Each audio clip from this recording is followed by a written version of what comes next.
David Gordon Green's Halloween trilogy has become one of the most divisive entries to the horror movie canon in the past few years. While most people loved his 2018 Legacy-quel, the follow-ups Halloween Kills and Ends left many fans confused and disappointed. But not me. You see, I am a die-hard fan of the Halloween franchise, and while I have an appreciation for most of the Halloween sequels that have come out over the past 40 years, few of them were ever able to capture the magic of the originals. This trilogy is a love letter to the original John Carpenter trilogy, with each film mirroring its original in what it tries to accomplish. All three films are hyper-aware of the similarities, calling out each reflection. 2018's Halloween repeats some of the exact same shots of the original for the new generation, and even has Laurie call out the new Doctor as the new version of Dr. Loomis. The original Halloween 2 is very much a classic slasher movie sequel. The victims get more hateable, they up the kill count, and it gets a whole lot gorier. Halloween Kills took that exact same advice, but turned it up to 11. Both films consist of two pieces, Michael going on a killing spree trying to get to his destination, and Laurie in the hospital, wounded, and worrying if Michael is coming for her. But while Halloween 2 Michael is coming for Laurie, Halloween Kills subverts that expectation and has them all realize that Michael isn't going after Laurie at all. And Halloween 3 is infamous at this point for diverging from Michael Myers completely, being a weird side Halloween story about what these masks are doing to these kids trick-or-treating. And Halloween Ends is now equally as infamous, making Michael Myers the least important part of the story, and focusing on what the mask does to a new kid. This trilogy is far from perfect, but in my opinion it's a fascinating reimagining of one of the most formative trilogies in the genre, and its crowning achievement is the misunderstood masterpiece that is Halloween Kills. This movie was hated by most people when it came out, but I would argue that those people didn't really get what the movie was trying to be. Halloween 2 was the Halloween franchise's response to the Friday the 13th series, getting bloodier and schlockier, like the rest of the slashers popping up in the early 80s. And Halloween Kills is a love letter to all of that schlock. This is a comedy. Remember, it was made by the team who brought us Pineapple Express, Your Highness, and Eastbound and Down. This movie is all about the people of Haddonfield, and each town person comes in for a few minutes to chew up the scenery and drop some comedic gold.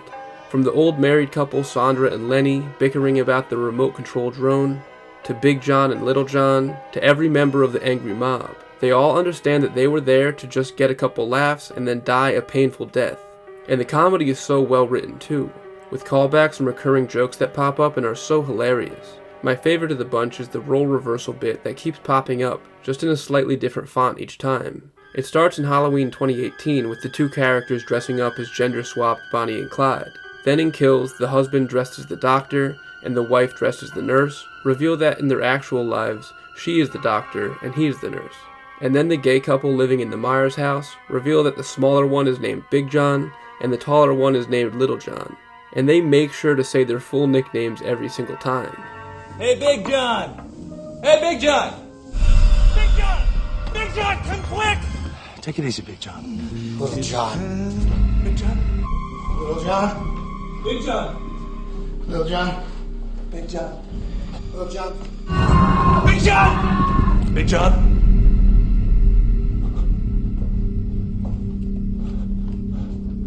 Yes, Little John. And then it all caps off with this excellent knife bit. I got this knife. I got this knife. But when talking about the comedy of this movie, I have to mention the incredible Anthony Michael Hall, who plays Tommy Doyle. Now it's a shame that they couldn't get Paul Rudd to reprise his role as Tommy from Halloween 6, but this is even better because Hall plays this role with the self-seriousness of a man who's seen one too many 80s action movies, and it's perfect. Every line he says feels like the tagline at the end of a movie trailer, channeling Rowdy Roddy Piper from another John Carpenter movie, They Live. The only way to catch him is to play by his own game. The element of surprise. So he thinks you're going one place, then you pop up someplace else. You rip his mask off, look him in the eye. Swing on Huckleberry here. Say night-night. Night-night. I have come here to chew bubblegum and kick ass.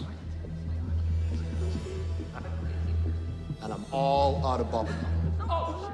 I love so many characters in this movie, but obviously, the most important one is Michael Myers.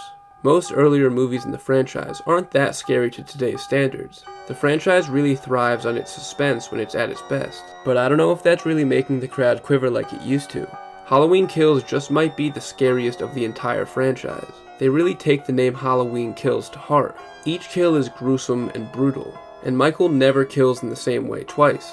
Michael has always been known as the boogeyman, but this time he feels like another boogeyman that we all love, named John Wick. He's always been an unstoppable killing machine, but this time we get to see it in all of its glory. Similar to how John Wick can kill someone with a book or a pencil, Michael is using everything in sight to get these kills off. A buzzsaw, an LED light, a railing at the top of the stairs. He even kills a guy by stabbing him in the armpit. This dude is still innovating after 40 years in the game. This one right here with the car door is possibly my favorite kill in the entire franchise too. It's an incredible masterpiece of stupidity right here. This movie is very much about Michael, and the effect that he has on the people of Haddonfield. Throughout the film, they show a lot of people grieving from the losses in the first movie, and that really grounds it all amidst all these outrageous kills and comedy. You can feel that these are real people from a small town, who have known each other for years, and the gravity of what is going on around them is taking its toll on all of them. By the end of the movie, pretty much every character has the realization that at least one of these deaths happened because of them. Every single character in this film has blood on their hands, to the point that by the end, you really aren't sure if you're supposed to be rooting for Michael or the townspeople. This movie is filled with Easter eggs and fan service too, but I think it's very tastefully done. A lot of the characters are a throwback to the original movie, but we are reintroduced to them here. So if you go into this one with fresh eyes, I don't think it would be distracting like most fan service. And there's even some flashbacks to the night of the original Halloween to show what happened moments after the first movie ended. I really loved being back in 1978 for that. The original movie is so iconic that it felt like watching a deleted scene from my own home movies. And they even brought back the MVP of the first half of the series, good old Dr. Loomis. And it was great to see him as always. When making a franchise film like this, it's gotta be so hard to balance the history of the franchise and the future of the franchise, because you want to respect what came before you, but also push the story into new, uncharted territory. And I think they did that perfectly here. Halloween 2018 probably played it a little too close to the franchise formula, and Halloween Ends probably strayed a little too far. But Halloween Kills lives perfectly in that sweet spot, showing us a new approach to many of the things that we've loved for 40 years. As much as I've been raving about this movie, it's definitely not perfect. The whole subplot about the second prisoner who escaped is not great. I see what they were going for, and I think the reasons I mentioned before about everyone in Haddonfield having blood in their hands really was a good idea. That messaging behind it had a lot of potential, but I don't think it was executed perfectly. Overall, I think it just makes the movie a little wonky tonally. It will go from a scene where you're laughing and having a good time, and then jump right into a scene where you're supposed to be mourning the death of some random guy. It just doesn't flow at all when you get to the second half of the movie. But that is my only problem with the movie. I know a lot of people were disappointed that Laurie had such a small role, but I think that's the point. She's really not in that much of Halloween 2 either. Halloween 2018 focused on Laurie, Halloween Kills focused on Karen and the people of Haddonfield, and Halloween Ends focused on Allison. When you make a movie that's a part of a legacy franchise like this, you always have to try to please everybody and often end up pleasing nobody. But when it's done right, it can be one of the most rewarding experiences at the movies. And in my opinion, David Gordon Green did just that. Halloween Ends with such a weird ending for the trilogy that I think it soured the whole thing for a lot of people. But it's been a couple years now, and I think that Halloween Kills is due for a mass reevaluation. I'm sure they'll keep making Halloween movies for long after I'm gone, and some will be good and some will be bad, but as it stands today, Halloween Kills is the best Halloween sequel of all time, or at least until Michael kills again. Thanks for watching, everybody. Let me know down in the comments, what did you think of Halloween Kills? I wasn't even planning on making this video, but I just gave the movie a rewatch and was inspired to write this thing, so I hope I inspired some of you guys to give it a rewatch as well with some fresh eyes. As always, I got a lot more headed your way, so stay tuned, stay safe, and stay deaf. Thanks for watching.